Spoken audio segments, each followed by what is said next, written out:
Hello everyone, how are you? Here to let you know what matches happened on Friday Night SmackDown. And WWE main event for January the 28th, 2022. The last shows before the Royal Rumble, which happened Saturday night, folks. I'm super excited, but I'm also kind of nervous. I'll explain that why after the match results. On SmackDown, Sensei Nakamura returned from his hand injury. He teamed up with his partner, Rick Boogs. They took on Shanky and Jinder Mahal with Sami Zayn commentary. Sami Zayn did bring up a good point. Nakamura is back from injury. So how come he wasn't facing him for the Intercontinental title? Good point. My dad, he got super excited because he's a huge fan of Sensei Nakamura. So when he came out, my dad started doing the Nakamura dance. So he tried to. Oh boy. It didn't look so good, folks. Alright, anyways. It wasn't a good match. It kind of was disappointing to me because Nakamura never got in once. Jinder Mahal got in for a couple seconds, did a couple punches of Rick Boogs in the corner, and then Rick Boogs hawked up like Hulk Hogan, which was lame to see. That guy is a good wrestler. He doesn't need a hawk up. Anyways, it must have just been a singles match because it was all Shanky and Rick Boogs. So I don't know why they did a tag match. Anyways, Rick Boogs just destroyed Shanky. Shanky is the bigger guy. Like, just manhandled him like he was a rag doll. Like, Rick Boogs, he's built like a brick house. That he's getting good. I just wish he had dropped the whole guitar gimmick theme. At one point, he had Shanky in a bear hug, and he reversed it into a vertical suplex. And no hesitation, never dropped Shanky. You could see no signs of trouble doing it. That was amazing to see. He quickly won the match with a pump handle slam on Shanky. Nakamura got knocked off the ring apron by Sami Zayn, and Sami Zayn quickly ran back to do commentary. Now on to the matches on SmackDown that was good to watch, folks. Rich Holland returned from his broken nose injury that suffered at day one. Actually, Nakamura suffered his hand injury the week before day one, and Rich Holland suffered his broken nose injury at day one. So day one, kind of not a good pay-per-view for talent when it comes to injury-wise. Anyways, Rich Holland teamed up with Sheamus to take on Cesaro and the one and only Ricochet. Rich Holland wore this face guard mask to protect his nose, and every time he did a move on Ricochet, I'd hear a scoop body slam him, fix his mask, clothesline him down, fix the mask. Deliver a backbreaker, fix the mask. If you're not comfortable wearing the mask, don't wear the freaking mask. Because every time I took away from the match, that was the only thing that took away from me. It was a good match. And this match opened up SmackDown, which was good. Like I said, Rich Holland did a scoop slam, clothesline, backbreaker to Ricochet. And then Ricochet tossed him the outside, did an amazing top rope dive, knocked him down. Sheamus tagged in, hit the Irish Chris backbreaker on Ricochet. Ricochet got free, tagged in Cesaro, and Cesaro kicked Sheamus' ass, folks. Like, he caught Sheamus coming right at him with a springboard corkscrew uppercut bouncing off the ropes. Then he just was all over Sheamus, unloading punches on him in the corner. Just destroyed him. Pump handle slam. That almost won the match, but Rich Holland broke it up. So Ricochet got back in, took care of Rich Holland, tossed him outside, turned around, Sheamus just floored him with a knee. And then Cesaro did not see Sheamus tag Rich Holland, who jumped back up on the ring apron to get the tag. And so Cesaro went to go for the Cesaro swing on Sheamus. Rich Holland took the mask off and blasted Cesaro in the face with it. And then hit a power slam type maneuver for the 1-2-3. And Cesaro was holding on his nose. Maybe Cesaro suffered a broken nose now. Also on SmackDown, Baron Corbin and Riddick Moss took on Kofi Kingston and Big E. This was your main event match on SmackDown. Interesting to know here, it's been 18 months, Michael Cole said, since Big E and Kofi Kingston had teamed up. That's a long time. Well, they just destroyed Corbin and Riddick Moss, folks. Like, Kofi Kingston, Riddick Moss started off. They exchanged moves back and forth. When Big E got in, he cleaned house. Belly to belly suplexes on both guys. Slam Riddick Moss down. Hit that running splash does running across the ropes on Baron Corbin. Kofi Kingston went for his trust fall maneuver outside the ring. Corbin and Riddick Moss caught him and just tossed him into the ring post. Kofi tagged back in afterwards, folks. Jumped back in, got all excited, ran into Baron Corbin, grabbed hold of him, chokeslammed him into a backbreaker. That was it for Kofi for a few seconds. Then, Riddick Moss grabbed hold of Kofi Kingston, hit Deep Six, which was Corbin's movie. Corbin applauded him for doing a great Deep Six. That was very good. Deep Six, Riddick Moss did.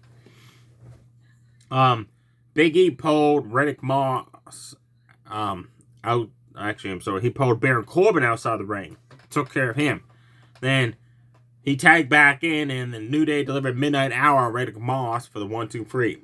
It was a short main event, but it was action-packed. So definitely check that match out. The final match on SmackDown. Naomi got her hands on Sonya Deville.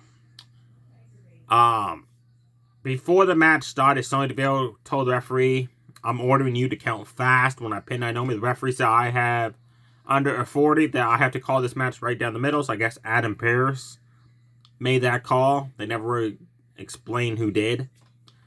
This rivalry, like I said last week, has been dead in the water when first started. The matches haven't been all that good. This one was really, really good, folks. Both women put on an amazing match to watch. And I'm saying that because Naomi usually does not put on a very good match. But this week she did. The start of the match, Sonya Deville were like try to dodge Naomi. Every time Naomi would go get a hold of her, she'd grab the ropes. The referee said, no, you gotta back away. Sonya finally leveled Naomi with 2 swift kicks to the midsection. Beat her up some. At one point, she just got on top of her and just unloaded punches right on her. Naomi fought back, hit a hurricanrana and an arm drag takedown. Then Naomi did this impressive 4-move combo. She ran and delivered a bulldog into the turnbuckle, and Sonya hit the middle turnbuckle face first.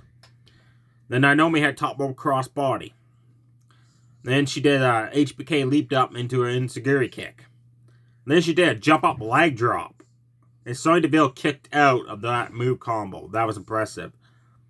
Naomi went for a baseball slide drop kick.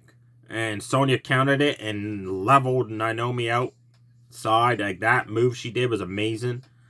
And then she put Naomi back in the ring. And this part was even cooler. She had Naomi up for a suplex. And while she had her up in the suplex, she changed it into a rock bottom. That was amazing to see. And then Sonya Deville started raining down some more swift kicks to Naomi's midsection while she was grounded. Naomi got up, hit the rear view, and then the split leg moonsault off the top rope for the 1-2-3. So Naomi finally pinned Sonya Deville. So hopefully this rivalry is over with. But what a great match to end the rivalry. After the match, Naomi and Sonya Deville have announced that they're in the Women's Royal Rumble match as well. So I'm really hoping Sonya Deville does good. So there's your 4 matches on SmackDown. Definitely watch Sonya Deville versus Naomi, Rich Holland, Sheamus against Cesaro, Ricochet, and definitely check out New Day against Corbin, Riddick Moss. The other match with Nakamura, Rick Boogs, Shanky, and Jinder Mahal. It's okay to watch. Nothing really exciting happened. I still say it should have just been a singles match between Rick Boogs and Shanky. Now on to main event. More NXT talent this week. LA Knight from NXT took on Raw, Cedric Alexander with Shelton Benjamin ringside. Cedric quickly, as soon as that bell rung, attacked LA Knight in the back, like forearms to the back, chop in the corner. LA Knight got mad and hit a nice swing and neck breaker. Then Shelton Benjamin caused a distraction, which allows Cedric to hit a running drop kick to LA Knight, knocked him down. LA Knight finally got up again, scoop slammed A springboard shoulder tackle off the ropes. Had a neck breaker. Jump up elbow drop. Then he hit a faceplant buster on Cedric Alexander for the 1-2-3. It was a short match. It just basically showcased what LA Knight can do. And Cedric Alexander is a really great talent.